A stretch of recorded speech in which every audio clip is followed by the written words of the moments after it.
Labas rytas, mėly spaudos konferencijos dalyviai. Artėjant Seimo kadencijos pabaigai ir Seimo rinkimams, bei visuotinės žmogaus teisų deklaracijos 60 metų sukakčiai, turime puikią progą paklausti, ar mūsų valstybėje ginamos ir saugomos žmogaus teisės. Aš, Aušrinė Marija Pavilionienė, socialdemokratė, akcentuosiu paradoksalų klausimą, kodėl įstatymų leidėjai pažeidžia žmonių teises. Mūsų šalyje, nepaisant Lietuvos vyriausybės, politikų, nevyriausybinių organizacijų pastangų, žmogaus teisės vis dar yra pažeidinėjamos. Visuotinės žmogaus teisų deklaracijos 1 straipsnio idėja, visi žmonės gimsta laisvi ir lygų savo orumu ir teisėmis, perfrazuota Lietuvos Respublikos Konstitucijos 18 straipsnėje, žmogaus teisės ir laisvės yra prigimtinės, iki šiol konservatyviai mąstančių žmonių yra nesuvokta ir lieka visuotiniu idealiu siekiniu. Nei besikeičiančios vyriausybės, nei dabartinis Seimas nepriėmė ir neįgyvendino asmens gyvenimui svarbių tarptautinių įsipareigojimų, kurie, kaip skelbia deklaracija, įgalintų kiekvieną žmogų naudotis visomis teisėmis ir laisvėmis, bei apsaugotų nuo visokios diskriminacijos.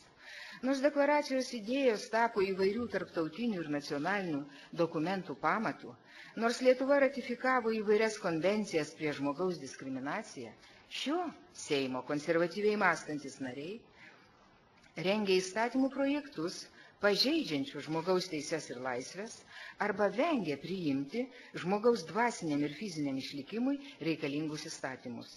Negalima pamiršti to, kad ne vien duona žmogus gyvas. Kai žmogaus teisės ir laisvės yra pažeidžiamos, laužomas ir žlugdomas žmogui vieną kartą duotas gyvenimas.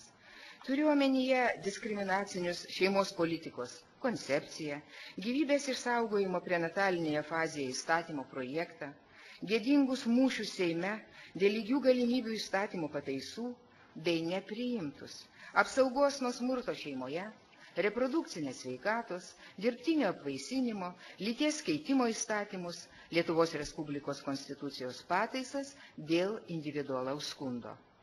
Lietuvoje neveikia lygių galimybių įstatymas, nes konservatoriškai mąstantis politikai primeta visuomeniai savo diskriminacinį požiūrį į žmogų, šeimą, socialinės grupės kaip aukščiausio moralumo matą.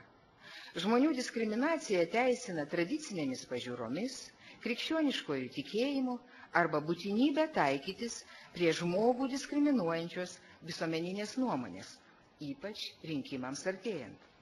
Taip, aukščiausių lygių pažeidžiamo žmogaus teisės, gniuždomas žmogaus orumas, visavertis asmeninis ir šeimos gyvenimas, nes ribota politiko pasaulėžiūra vertinama labiau nei visuotinės žmogaus teisės ir laisvės.